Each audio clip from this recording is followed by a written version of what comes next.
Well, that was great fun. Okay, those were dogs.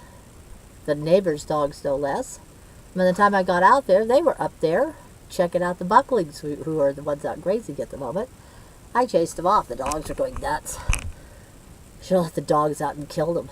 Fuck. Okay, back to our story.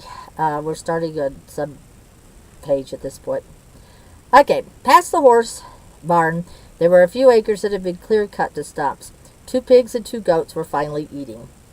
We need those animals to clear this land for us, Doug pleaded. The goats were does, but he was quick to add that he wasn't going to breed them. I could see they were Nubians, dairy goats, the Jersey cows of the Coprian world. What kind of sense did any of this make, these moral bargains against the facts of life? Because life was not going to meet Doug halfway. The land was being cleared to make pasture for the horses. Right now they had to buy hay from another farm. All right, one loop closed. The horses would be fed.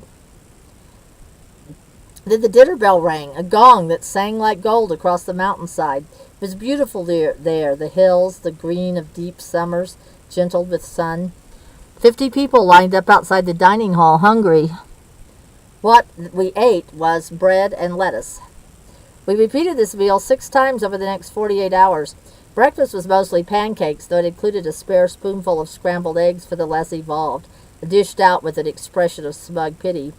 No eggs, no dairy, the sign above the pancake griddle celebrated. Sure, how many times over how many years did I gnaw my way through such culinary delights? Lunch was bread and salad. Dinner was bread baked into a casserole with soy milk and vegetable soup. Dickensian in its lack, and please, sir, I did not want some more. Sunday was a breakfast of bread and a lunch of bread.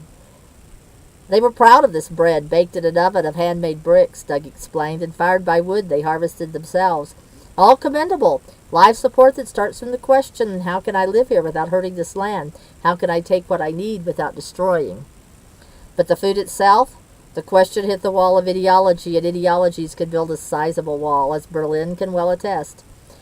Here were people so committed to their topsoil that they roped off 5 acres of garden beds. They certainly understood the principle of following nature's template, soil covered at all times in perennial polycultures and permanent mulch. But the basis of their diet was wheat and soy, annual monocrops grown out of the last biomass of the decimated prairie 2,000 miles away. This farm was afloat on the Mississippi River and the Oglala Aquifer. That's not the raven. Okay.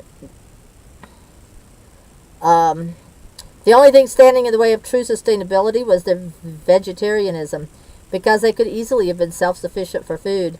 The goats and pigs were already on site, already eating food that actually grows in upstate New York. If they'd bred the does and the sows and let the fowl reproduce, they would have had a supply of meat, milk, and eggs that would have been lasted from now until the sun burns out. Instead, there was essentially no protein on the table, or on the people for that matter. The only fat was optional. The butter, a concession I'm sure, but the other choice is hydrogenated oil, was from Wisconsin.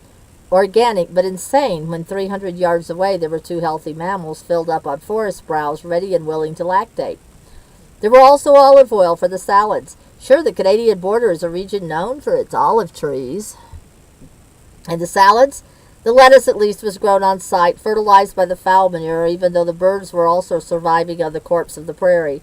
The fowl ate almost nothing but grain, supplemented by occasional weeds and scraps thrown over the fence. The purpose of these birds remains a mystery, their contribution a net loss. They weren't allowed out to forage for greens and small animals. All their food had to be purchased.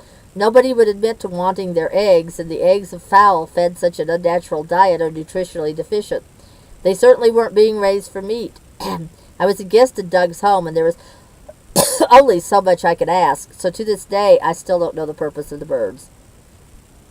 Sunday's salad was a big bowl of raw kale sprinkled with nasturtium flowers.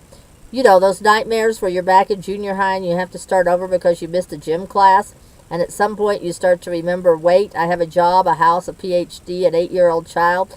You cling to whatever symbols of adulthood you've accumulated. They can't make me do this, to try to wake up. Staring down at the plate of raw kale, I woke up. They couldn't make me go back. They couldn't make me eat this. I'd done enough damage to my body, my thyroid, my joints, by eating the inedible. For 20 years, I'd choked down some frankly disgusting food, and I'd made myself like it. No more. I scraped my plate into the compost bucket, and I didn't care who saw me. And I rejoiced. I had firmly and forever left that world where starvation was the standard and politics a thin gruel of nourishment. And on the 8-hour drive home, my carpool begged to stop for pizza and ice cream, and we soaked up animal protein and fat like parched ground in the rain. Again, for someone to live, someone else has to die. A friend offered that to me once, and it helped. That was the ancestral wisdom of her people. I don't have an unbroken line back to a living pre-agricultural tradition, but the fragments that survive whisper to a similar theology. In the animist world, everything is alive. Rocks, rain, rivers, birds. According to Luther's Standing Bear, from Wakantanka, the Great Spirit. Oh no. Okay, I'm just going to give up.